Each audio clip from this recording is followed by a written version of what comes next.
হাজীগঞ্জের চাঁদপুর কুমিল্লা আঞ্চলিক মহাসড়ক, দুপাশে বালুর স্তূপ, চলছে জমজমাট ব্যবসা। টোড়াগড় থেকে আলীগঞ্জ পর্যন্ত প্রায় 1 কিলোমিটার এলাকা জুড়ে এই চিত্র। বাতাসে উঠছে বালু, ছড়িয়ে পড়ছে চারপাশে। প্রতিদিনই ঘটছে ছোট বড় দুর্ঘটনা, দুর্ভোগে পথচারী যাত্রী ও যানবাহন চালকরা।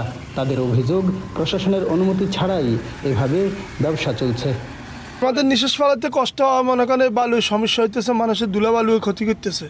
এরা ব্যবসা করবে, আরও দূরত্ব ব্যবসা করলে ভালো না? বহুত রকমের রোগ ব্যারাম হয়, শ্বাসের ব্যারাম হয়, কোনো নিয়ে সালাম জানা বালুলে এই বালু মানে চোখে ইয়ে বহুত কিছু গাড়ি অ্যাক্সিডেন্ট হয়।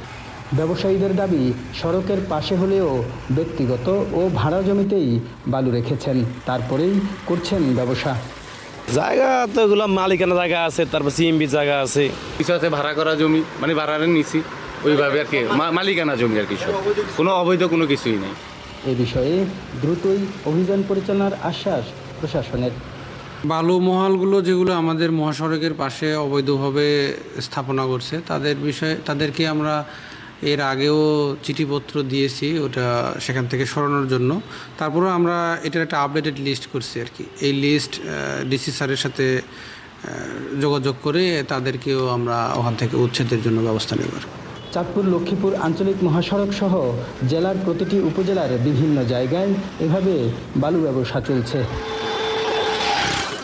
কাদের পলাশ, স্টার নিউজ, চাঁদপুর।